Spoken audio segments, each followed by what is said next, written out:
Taniks discard, Taniks perfected, the nightmare of Taniks. Yeah, we have killed this guy more times than Bungie has nerfed fusion rifles in Destiny 1. Now, you'll get to kill him for good. Taniks Reborn. For this encounter, you will not need any DPS weapons, just bring any ad clearing loadout. There will be overload captains, so as to bring something to stun them, and maybe bring a sword also for killing the major captains. This is by far the easiest encounter in the raid. Just split up into 2 teams, 3 left and 3 right. You can start the encounter by shooting Taniks or getting close to him. You have probably heard of the Chaos strat. If you have, you can probably skip this video. But for you newbies out there, I'll explain each role. At the start, ads will continuously spawn around the map.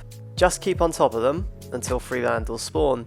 They'll have the scanner, operator, and a new one, the suppressor augments. All mine cells are really good here, so if you have global reach slotted on your armor, you can clear the entire room of ads by destroying all mine cells.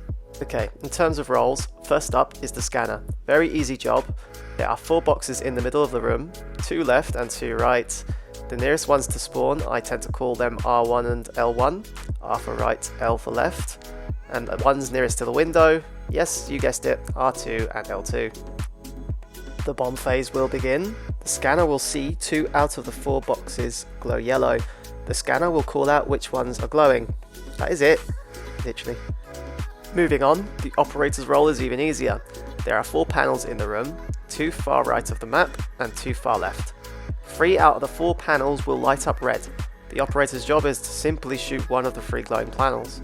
Once the operator does this, 2 bombs will spawn across the map. Any player, including the scanner and operator, can pick these bombs up. The suppressor cannot, however. Here is why. The suppressor's job is to shoot Taniks while standing next to 3 drones as on screen. Don't be like me using an SMG at range. If you do not shoot Taniks next to all 3 drones, you won't be able to stun him, meaning the bombs that are being carried around by the other players cannot be banked into the boxes. Please note, however, there is a slight twist. One of the augments will randomly deactivate. That person will need to bank their augment at a terminal, and a player that doesn't have a role will need to pick up the augment and do the job that the previous player was using. The players that are carrying bombs will need to deposit these bombs in the boxes the scanner called out previously. You will gain stacks of a debuff called radiation whilst holding a bomb. If it reaches times 10, it will kill you. Do this 6 times and you are done. Descend down and run to the safety room. Don't get left behind. The triumph specific to this encounter requires a single player to dunk all the bombs. Nothing difficult here. Players can still pick up bombs as usual, however they simply can't bank them. Allow just 1 player to do this for all 6 phases to unlock the triumph. If you thought bringing down a space station on top of Taniks would kill him, nah. Taniks somehow fuses himself to a massive shank to become Taniks the Abomination. Okay, this is now phase 2 of the fight. You'll need to split up into 3 teams of 2. 1 team will hang out near where you spawned, another will hang out in the blue looking area at the front of the map, and the other will sit at the orange side. Similar to the last encounter, there are 6 boxes in the area, numbered 1 to 6. 1 being close to spawn, 6 being the last one in the orange area. 4 people will be tasked with carrying bombs. 1 person will be a suppressor, and 1 person will be an operator. There is no need for a scanner in this encounter, despite the fact that there is a scanner augment. For loadouts, Titans, you need to be rocking bubbles. Hunters, you'll need to use Celestial Nighthawk. For DPS, Warlocks need to be running Well of Radiance. Depending on how many Warlocks you have in your fire team, 1 can run Nova Bomb. More on that in a minute. For guns, the operator should be running Divinity and a long range primary, such as a scout rifle. Everyone else will ideally have double slug shotguns on, such as First In Last Out and Heritage. Make sure you are running shotgun scavenger mods and special finishes. You will need Anarchy as your heavy. Okay, so here's how it goes. Ads will start to spawn on all 3 sides of the room. Kill them all until a captain spawns. Killing this captain will spawn a vandal with an augment. On the spawn side, the operator will spawn. On blue side, a scanner will spawn, but we can ignore this one. And on orange side, the suppressor will spawn. The allocated operator and suppressor will need to pick up their augments. Once everyone has their augments, Taniks will start to move from the center to one of the 3 sides. Once he moves and stops, his jet engines will start to glow. Get your team to shoot out the engines. Your Nova Warlock, if you have one, can super Taniks, which should destroy all 4 jets. When a jet is destroyed, a nuke will fall to the ground. Wait for all 4 jets to be shot out, then the bomb takers will pick up bombs. You may be wondering how the bombs work, as there are 6 boxes and only 4 bombs. Depending on what side Taniks goes, in this instance he went to orange, players will need to bank bombs in the boxes outside the area Taniks moved to. So here, the team went to 1, 2, 3 and 4. To clear up confusion, allocate your cells to drop bombs from lowest to highest. For example, someone will be allocated to the lowest number, another person to the second lowest, and so on. If he moves to the blue room, players will need to deposit to 1, 2, 5 and 6. Bear in mind, you will be gaining stacks of radiation whilst carrying bombs. If you reach 10, it will kill you. The suppressor's role is to suppress Taniks in the area he went to. You'll need to shoot him next to the drones, depending on the side he is on.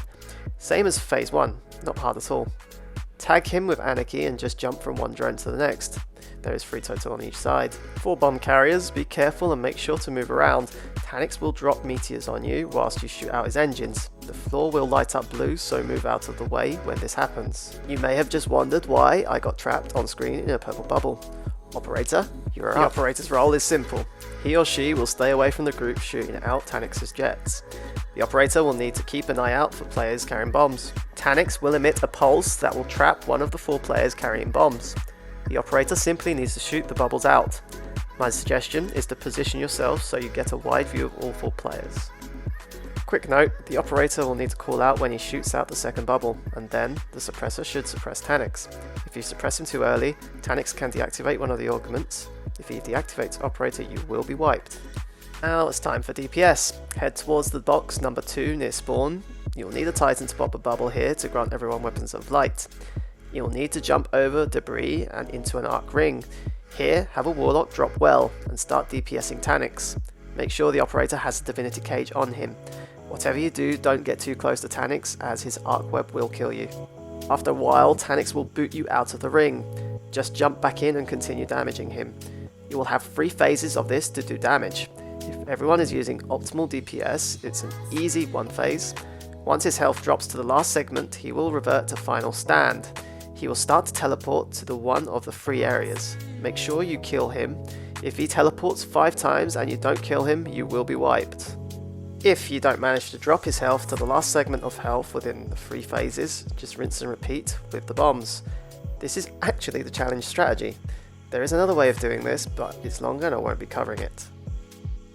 The triumph for this encounter is very simple. Bank all 4 bombs within 5 seconds. By doing this strat, you should automatically get it. And if you're lucky, the chest can grant you Eyes of Tomorrow. As of this video, I'm on 36 tries and no drop. Maybe this reset will be my time. Anyhow, that's it for this one. I know this is old content as of now, but I wanted to get the playlist finished so I can move on to build videos. Exciting stuff on the way. My next video will be my last one on the Deepstone Crypt, the log locations. If you haven't already, please consider subscribing to my channel. I'm just a small guy in a big world, you would be helping me out a ton. If you haven't checked my recent videos, such as preparing for next season, click on these links, and I'll see you in a future video. Have a good day, Guardians.